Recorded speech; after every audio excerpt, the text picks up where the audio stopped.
Smoke curled toward the night sky like a warning signal, and the sound of crackling flames tore through the silence of the small neighborhood. But before sirens even filled the air, a voice pierced through the chaos, a child's scream. It was the kind of scream that could stop a heart, and it stopped his. This was the moment that would make every viewer lean in, make them stay till the very last second, and if they felt even a spark of compassion, to like the video and subscribe for more powerful stories. Because what happened next wasn't just heroic, it was life-changing. Oliver Hayes, a retired Army veteran with more scars on his heart than on his body, had been sitting on the steps of his small rental home with his dog, Ranger, a German Shepherd trained for rescue work, stiffened suddenly, ears pulled forward. Before Oliver could react, the dog bolted, barking toward the growing orange glow. Oliver's instincts kicked in instantly. He grabbed his canine not because he needed it,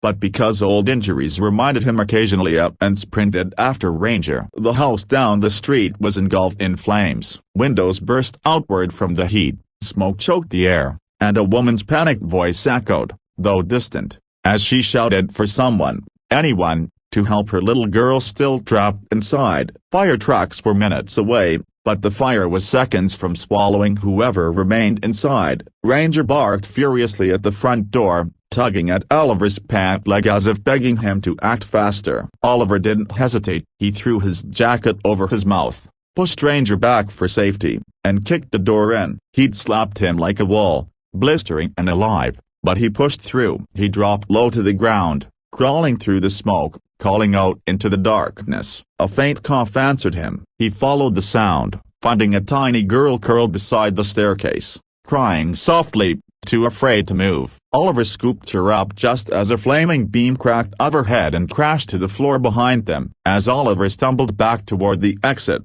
flames lit the walls around him. He felt the heat cinch his arms, and his lungs screamed for clean air. He was close to passing out up until Ranger appeared again, barking, nudging, pulling at Oliver's sleeve, guiding him toward the faint outline of the door. Together, they burst through the entrance just as part of the ceiling collapsed behind them. The mother rushed forward, crying, grabbing her daughter, dropping to her knees in overwhelming relief. Neighbors gathered, phones recording, voices trembling, but Oliver barely heard any of it. His vision blurred from the smoke. His legs finally gave in. Ranger stood over him protectively, nudging his chin with soft whines. Paramedics checked him, but Oliver refused to be taken to the hospital. He'd survived worse, he insisted. And maybe, deep down, he didn't want to sit in a hospital bed alone again like he had too many times before. After giving Oliver a thank you that came out between tears and shaking breaths, the mother, still in shock, was escorted to the ambulance with her daughter. She never even realized she hadn't asked his name. Oliver didn't mind. Saving lives was something he'd done quietly his whole life. He walked home slowly, Ranger by his side,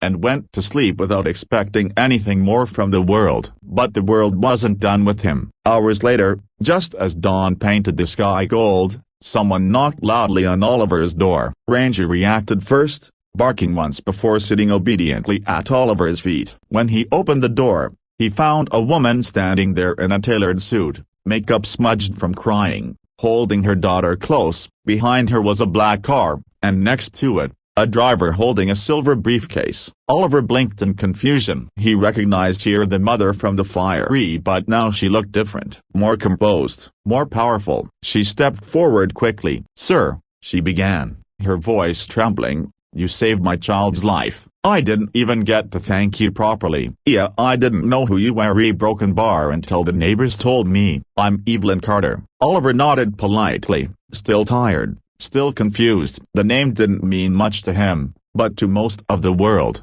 it meant millions. Evelyn Carter was the CEO of Carter Innovations, one of the biggest tech companies in the country, and she'd come to his doorstep. Before Oliver could respond, Evelyn opened the briefcase and pulled out a check. She held it toward him with both hands as if it were something sacred. A check with more zeros than Oliver had seen in his life. Enough to buy a home. Enough to change his entire world. Enough to make him feel something he hadn't felt in years: security. Oliver stepped back, holding up his hands, shaking his head. "Mama, broken bar, I didn't do it for money." His voice cracked, not from pride, but from the emotional weight of being seen for the first time in a long time. "I know," Evelyn said softly. "That's exactly why you deserve it." Her daughter, the little girl he rescued, stepped forward shyly and placed a small drawing in his hand. A picture of him and Ranger standing in front of a house with the sun shining brightly above them. At the top were the words, "My heroes." Oliver stared at the drawing, and tears he didn't expect gathered in his eyes. He looked down at Ranger,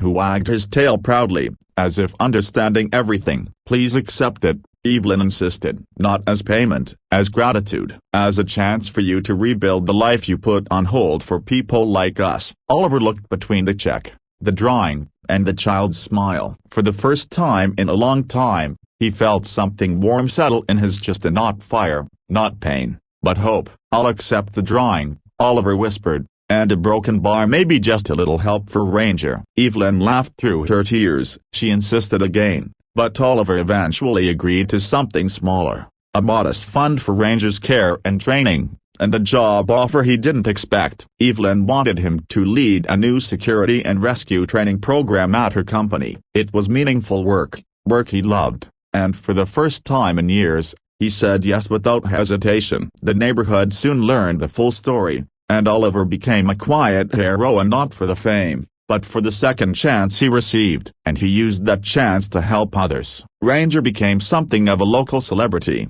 adored by kids, respected by everyone else. The inspiring message that viewers would carry from this story was simple but powerful: real heroes rarely ask for praise, and kindness, especially the kind done without witness, always finds a way back. Sometimes in the form of gratitude, sometimes as opportunity, and sometimes in the form of a small child's drawing that becomes more valuable than any check in the world. By the time the sun set again, Oliver stood outside his home, Ranger sitting proudly beside him, watching the world with a lighter heart. And anyone who heard their story couldn't help but feel an urge to like the video, subscribe for more emotional stories, and remember that one act of courage could change everything for both the saved and the savior. If you need 12 image prompts, a YouTube SEO package, or a thumbnail idea for this story, just tell me, I'll create them for you.